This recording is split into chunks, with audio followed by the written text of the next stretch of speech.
Assalamualaikum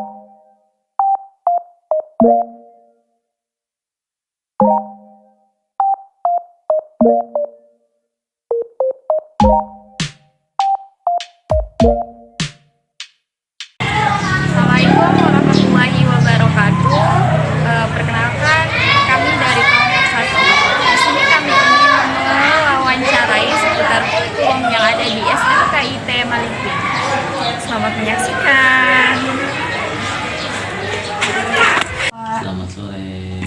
Gimana kabarnya Pak? Alhamdulillah. Oke.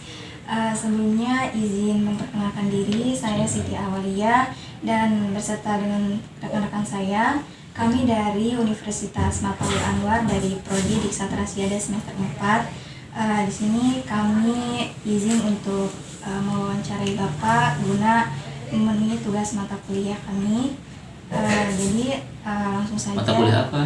Mata kuliah kurikulum dan dalam pembelajaran. Oh iya. Di sini kami akan atau lebih tepatnya saya akan menanyakan beberapa pertanyaan kepada Bapak tentunya. Namun sebelum masuk ke pertanyaan, bolehkah Bapak memperkenalkan terlebih dahulu agar lebih dekat lagi untuk ngobrol? Oke, nama saya dari Islahuddin, ya, jabatan dari SMK IT Kesehatan Mataul Anwar Malingping. Terima kasih atas wawancaranya, mungkin nanti kita bisa ngobrol apa yang perlu kita bahas di wawancara ini. Ya, mangga silakan kalau memang ada yang perlu ditanyakan. Ya, kalau saya bisa ya saya jawab, tapi kalau saya bisa ya saya cut ya, mangga.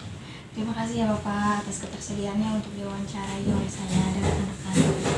Langsung saja pertanyaan yang pertama, kurikulum apa yang digunakan di sekolah SMK IT ini Pak? Kurikulum yang terbaru kita gunakan adalah kurikulum Merdeka.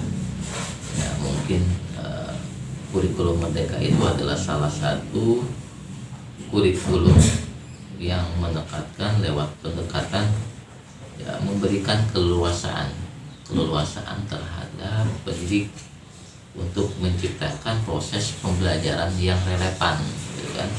Yang relevan, yang berkualitas tujuannya mungkin, ataupun sesuai dengan kebutuhan dan konteks daripada peserta didik.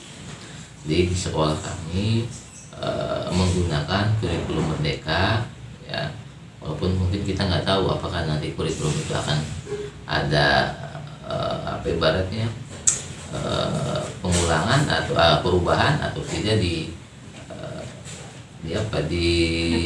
kedepannya nanti. Tapi secara tidak langsung bahwa kurikulum ini lebih pada menciptakan hubungan antara siswa dan guru lebih akrab gitu.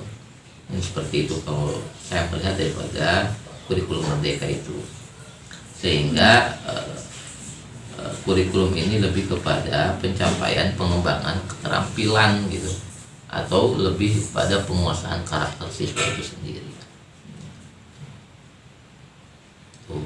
Mungkin berbicara tentang kurikulum Merdeka. Berarti lebih ke kurikulum Merdeka ya Pak ya? Ya.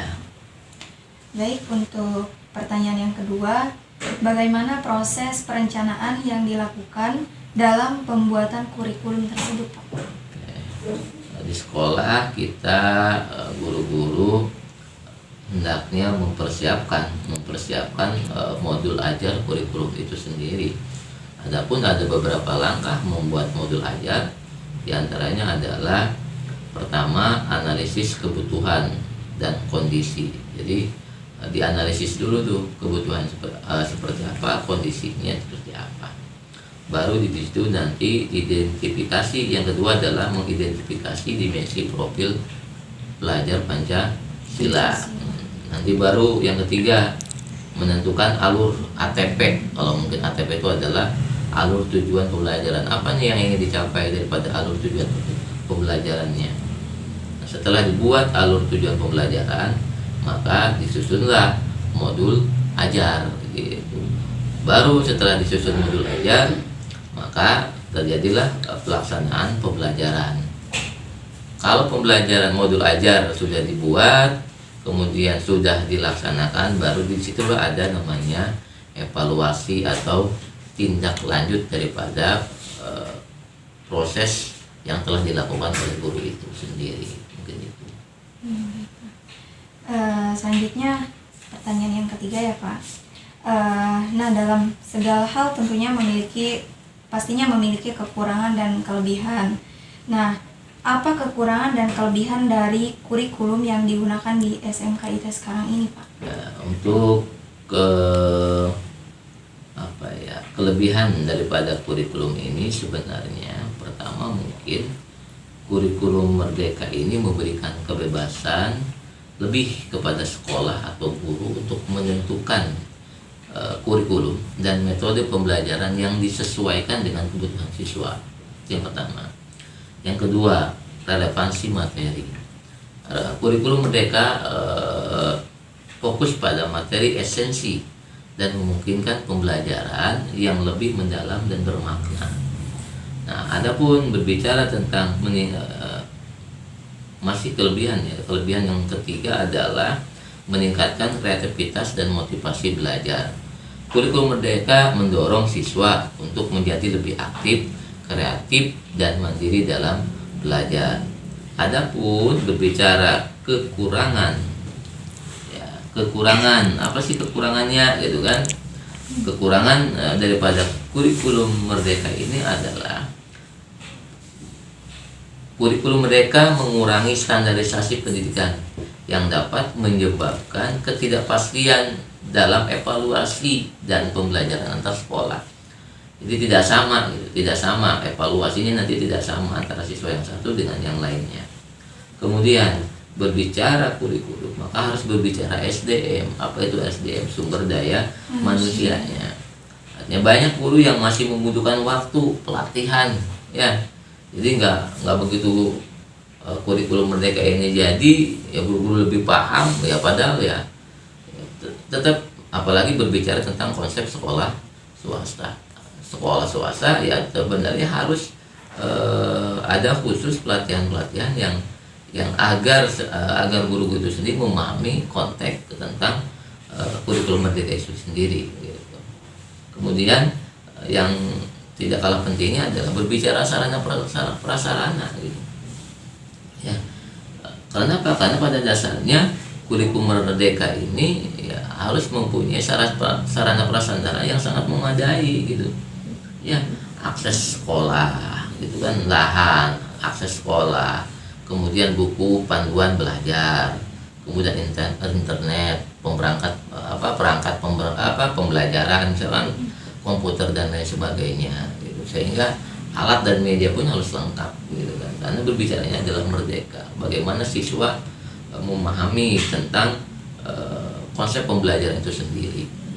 Itu aja mungkin kelebihan dan kekurangan daripada kurikulum Merdeka itu. Adapun ya setidaknya ya kita tetap berproses lah. Walaupun mungkin banyak kekurangan di sekolah kami ya kami tetap berproses bagaimana mengikuti kurikulum Merdeka itu. Itu aja mungkin. Mungkin itu saja yang pertanyaan-pertanyaan yang kami tanyakan kepada Bapak.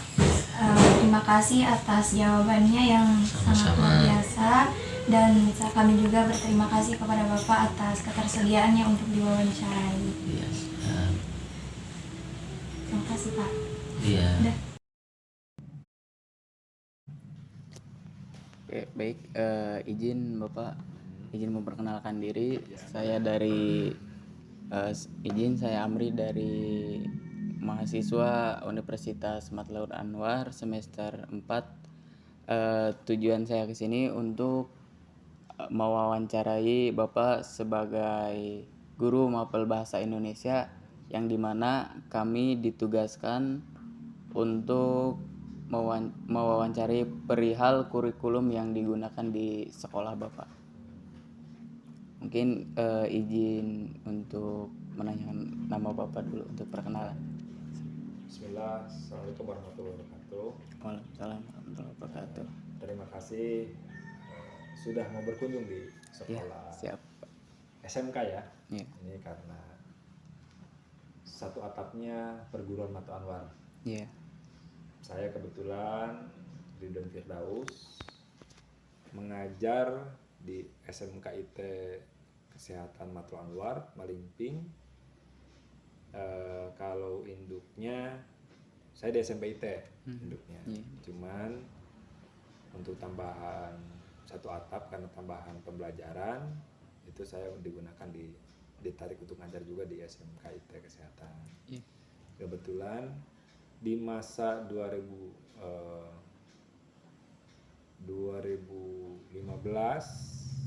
sampai dengan 2000 sekarang tahun ajaran 2004-2005 kebetulan perubahan kurikulum memang saya merasakan 2 kurikulum, 3 kurikulum dalam saat ini.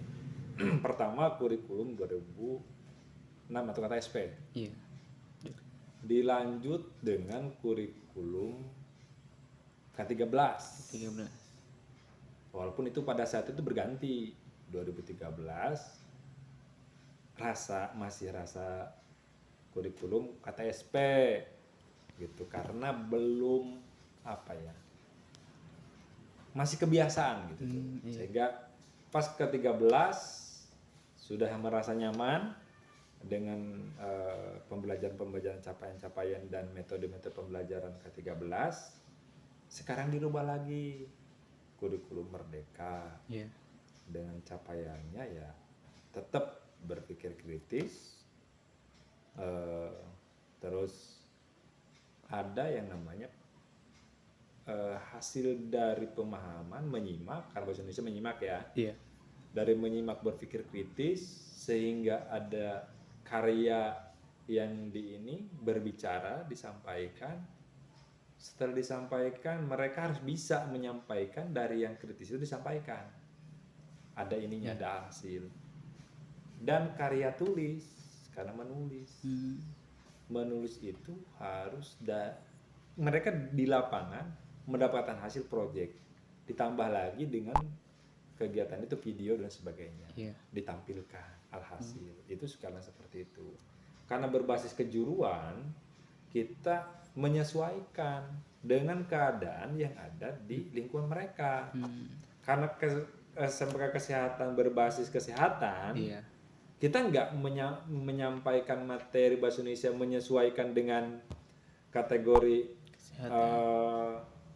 kayak SMK perkantoran. Iya. Beda lagi perkantoran berbicaranya karena kita berbasis kesehatan. Apapun ketika hasil proyek penelitian, wawancaranya berkaitan dengan kesehatan. Gitu. Materi ataupun itunya temanya kita juga mengambil alih dengan kesehatan juga, Bapaknya. Jadi enggak sama. Terus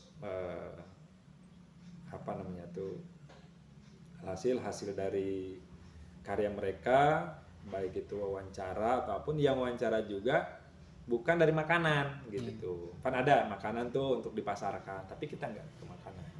Lebih ke apa yang perlu disampaikan untuk nanti dia dilakukan di prakteknya lapangan. Gaya berbicara, contoh misal salam sapa, karena kalimat bahasa Indonesia kan itu sapa, senyum sapa itu kita tuangkan, menyapa orang sakit dan sebagainya. Itu di kurikulum Merdeka Belajar diterapkan dan ada video alhasil. Karena kita sekarang dunia digital, berbasis digital, otomatis proyek itu diharapkan mereka memiliki akun pribadi, bukan dititipkan ke guru. Contoh ke saya, kan nanti nominal uang juga kalau ada nominal uang ekonomisnya ke saya. Ada like-nya, tapi bagaimana caranya hasil karya mereka itu diposting di digital, di YouTube, di Instagram, pokoknya dunia sosial ya, TikTok yang sekarang boleh. Seperti itu. Apa yang tadi disampaikan terkait kurikulum, ya kami merasa guru nih, ini dengan berbagai macam kurikulum, ya memang ada perubahan. Digitalisasi memang sekarang. Proyeknya dengan digitalisasi. Dulu tuh paper portofolio, Iya. ya kan. Nah, memang ada digital juga, tapi sekarang lebih digemborkan dunia digital dan dunia Gen Z. Iya, Gen Z. Gen Z kan. Gen. Kalau yang anak muda sekarang yang SMP mah beda. Mereka masih tahap anak-anak, tapi kalau yang tingkatan SLTA udah harus dengan sesuai dengan mereka, keadaan mereka. Seumuran lah. Begitu. Mungkin di ini ada beberapa pertanyaan Pak, yang dimana bagaimana penerapan kurikulum Merdeka dalam proses pembelajaran mapel bahasa Indonesia. Di kurikulum pembelajaran dalam berbahasa Indonesia, alhamdulillah ada, karena tadi saya sampaikan capaian-capaian itu adalah intinya untuk meningkatkan kualitas anak tidak diam tapi punya gagasan tersebut ada dipraktikkan. Alhasil di dunia kerja nanti mereka tidak vakum, apalagi dalam berbasis bahasa, karena SMK itu dunianya dunia kerja. Iya. Mau tidak mau yang dibahasnya bukan karya fiksi yang sifatnya cerpen, tapi lebih ke bagaimana caranya mereka melakukan gaya bahasa responsif dalam pembelajaran yang tidak memalukan di dunia kerjanya. Kalau tambahannya, karena materi itu tidak bisa dihilangkan, tidak bisa ini materi bahasa Indonesia cerita fiktif atau cerpen, novel, itu adalah untuk mereka juga, tapi lebih jelasnya mereka bagaimana dunia kerja tidak memalukan sesuai dengan harapan pemerintah. Dengan merdekanya mereka, dengan merdeka belajar, bisa di rumah, bisa di sekolah, Iya. bisa di lapangan, bisa di mana saja, bisa di tempat wisata juga, karena mereka sudah di bahasanya juga merdeka belajar. Itu bagi guru sih cuman bisa hanya menyesuaikan dengan apa yang mau dipen pemerintah sebenarnya. Iya. Tapi guru mah kuku mah ge siswa itu kudu pintar. Iya. Gitu. Nek kurikulum nu mana ge, mau kurikulum apa saja yang diganti oleh pemerintah, tetap ingin guru tuh supaya pintar, mereka sopan dan tidak memalukan di dunia kerja. Begitu.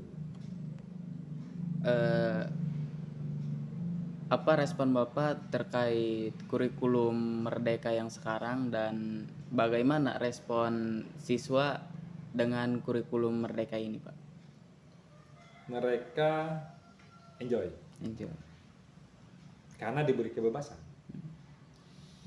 kebebasan untuk belajar dengan dunia karya sekarang. Karya mereka bisa diposting, mereka merasa bangga. Itu nilai positif, alhamdulillah. Dari digitalisasi yang sekarang, guru alhamdulillah terbantu dengan adanya, karena pemerintah sekarang tidak merepotkan dengan yang dulu. Kalau dulu tuh kita harus membuat RPP, silabus dulu gitu tuh. Kalau sekarang kita tinggal memakai, tinggal mengupdate. Kalau gurunya update terhadap digital, HP-nya ada kuotanya, dan sekolah memang berkaitan sekolah karena sudah difasilitasi. Tidak berbicara guru lagi sekarang. Oh, sekolah itu nggak memiliki WiFi, itu nanti urusannya dengan manajemen. Tapi sekolah itu pasti memiliki WiFi untuk mengakses pembelajaran. Dengan ada PMM. Ada kemarin sebelum dulu, cuman sekarang beda bahasanya. Di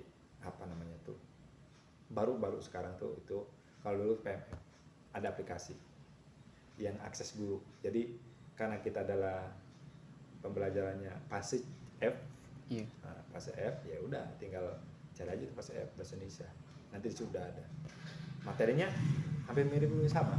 Jadi kita bisa ngambil dari buku-buku yang usang K13 yang dipakai, karena ini semester 1, ini semester 2 dulu tuh kayak gitu. Makanya sepintar-pintar kita adalah bagaimana caranya materi yang ada di buku-buku yang sudah ada dimanfaatkan untuk membantu materi-materi yang disuguhkan di pembelajaran yang sekarang, kurikulum sekarang. Kalau kajian kurikulum seperti itu, gitu. Jadi senang. Guru juga enak gitu tuh, tenangnya. Cuman kalau tidak ada digital, tidak memahami digital ya gaptek juga sebenarnya. Jadi ketinggalan ya Bu. Canva kayak gitu tuh ketinggalan kalau nggak tahu membaca zaman sekarang gitu. Lebih kalah sebenarnya gurunya sama siswanya. Kita hanya cuman menyuguhkan saja sebenarnya. Siswa yang bertindak, karena seyogianya sekarang bukan ceramah, tapi lebih karya itu siswa yang bergerak. Kita hanya cuman nge-review. Gitu. Oke, terima kasih Bapak atas penjelasannya. Mungkin untuk pertanyaannya hanya beberapa. Sekali lagi saya ucapkan terima kasih karena Bapak sudah berkenan dan bersedia diwawancarai oleh kami. Oke. Saya juga merasa bahagia dan bangga ada yang silaturahmi dan mau meminta berbagi. Saya bukan guru yang profesional, saya juga bukan guru yang baik. Udah tercapai yang 100%, saya juga masih belajar sebenarnya. Ini yang masih hangat-hangat belajar. Kalau saya sih kepikirannya udah ke sini, udah ke situ gitu tuh, ada kepikiran gitu. Jadi fokus pendidikannya mau fokus ada ini. Memang keprofesional itu yang di rumah tidak dipikirkan tuh di kelas. Tapi di kelas bagaimana caranya tindak lanjutnya adalah ketercapaian siswa sesuai dengan harapan kita dan semua. Assalamualaikum warahmatullahi wabarakatuh. Waalaikumsalam warahmatullahi wabarakatuh. Sebelumnya izin memperkenalkan diri Ibu. Kami dari nama saya Uti Setiawati. Kami dari kelompok 1 ingin mewawancarai Ibu karena untuk memenuhi tugas dari mata kuliah kurikulum pembelajaran. Sebelumnya apakah izin untuk Ibu memperkenalkan diri terlebih dahulu? Baik, nama saya Nihandayani. Saya bekerja di SMK IT Kesehatan Matoul Anwar Malingping. Saya di sini sebagai guru mapel pendidikan kewarganegaraan. Baiklah, izin untuk bertanya ya Ibu. Yang pertama, bagaimana penerapan kurikulum yang ada di SMK IT dalam proses pembelajaran mapel PPKN ini? Untuk kurikulum sendiri di SMK IT ini menggunakan kurikulum Merdeka, dan untuk penerapannya belum 100%, cuman sudah di tahap hampir menuju 80% karena penerapan kurikulum Merdeka ini memang tidak mudah karena kan bergerak dengan P5 juga ya, proyek penguatan profil pelajar Pancasila. Cuman untuk mapel PKN sendiri alhamdulillah karena kan ada kebinekaan global, terus ada bergotong royong, untuk siswanya tidak terlalu berat mungkin untuk di PKN ini karena masih berkesinambungan dengan P5 tadi. Baik, yang selanjutnya, bagaimana respon Ibu dengan kurikulum yang ada di sekolah ini? Lalu bagaimana respon dari siswanya? Kalau untuk sebagai guru ya, untuk merespon kurikulum itu ya kami sudah terbiasa dengan setiap semesternya atau setiap pergantian Menteri Pendidikan ada perubahan kurikulum. Jadi mau gak mau ya kita harus sudah bersedia dan siap dengan setiap perubahan kurikulum yang ada gitu.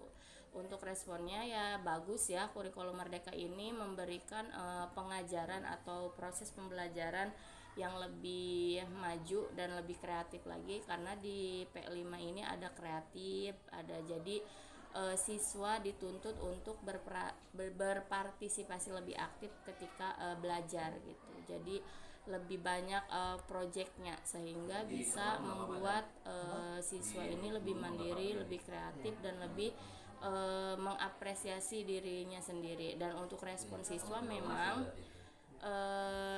tidak semuanya responsif, tapi untuk sebagian untuk proyek dan praktek siswa juga alhamdulillah sudah memenuhi gitu, dan mulai nyaman dengan perubahan kurikulum. Oke, baik Ibu, terima kasih. Mungkin itu aja pertanyaannya. Sebelumnya saya minta maaf karena sudah mengganggu waktu Ibu. Kiranya sudah di sini aja. Terima kasih. Ya, terima kasih. Assalamualaikum warahmatullahi wabarakatuh.